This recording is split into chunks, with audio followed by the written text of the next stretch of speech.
Can you recall a moment, first time you saw a place, and you were truly awestruck? Well, this is about one of those moments for me.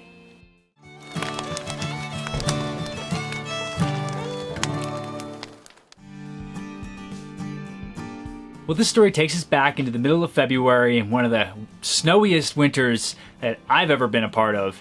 And we wanted to escape the snow for a little bit by heading south to go camping in the desert.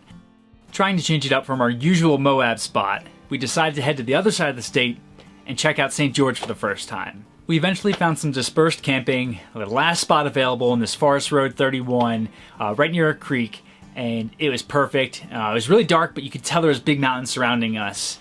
Everything looked great, except for the fact when Courtney realized there was a massive mountain lion paw print in the snow right near our camp.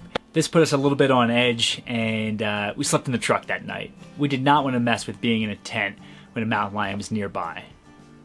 Well, it all kind of worked out because the temps dropped well below freezing overnight and we got a ton of snow. So after waking up, clearing off our camp full of all the snow and getting a fire ready, we were ready to explore. All of this hardship, just getting there, was building up to what I didn't know yet to be one of the most incredible hikes of my life. We headed out on another forest road just as the sun was coming up and the day was starting to get warm again and the snow was melting off. And at this point, we have yet to see another truck on the road or really anybody else. And we finally arrive at the spot in the map where it says you can park, and it's like 2 parking spots. And I couldn't believe it because from the picture that I thought I saw, I thought this was going to be like this massive, popular spot, but it wasn't. There was really even no signs there. So the 3 of us, Gregor, Courtney, and I, got out of the truck and just started headed down the trail, and it was about 1.5 miles or just under that, just walking through some sandy trails, pretty casual, just a normal desert hike. And then we started climbing a bit over some rock and stone and going uphill.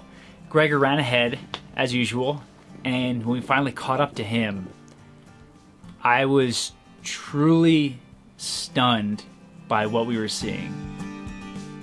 Seeing these candy cliffs for the first time touched, I don't know, a deeper part of me. We had been out here for over a year, and I've seen so many beautiful places. And it's not to brag, it's just the West has so many places that are beautiful. And this was, I don't know. There was something about this place that really spoke to me. It was outside of any national park. There was nobody here. There was no signs of people coming here. And it really felt like we were discovering something for ourselves. Gregor, as usual, was having a blast running around. So after hiking around all the ridges and the pinnacles, just to get different perspectives of this place, because every way you looked at it was something unique and different, and it just changed everything you thought about it while we're still there, which was a weird place to be for me.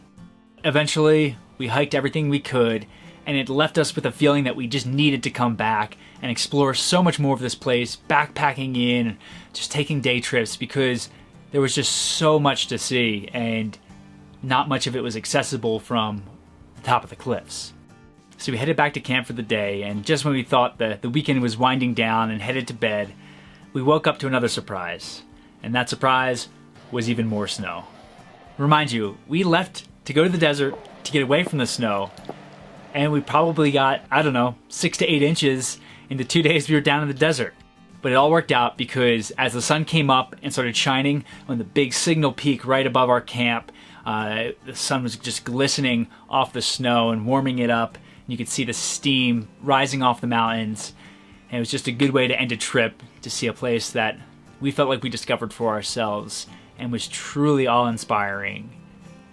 And I guess the moral of the story is there aren't many places that haven't been discovered, but there are plenty of places that you can discover for yourself, just like we did.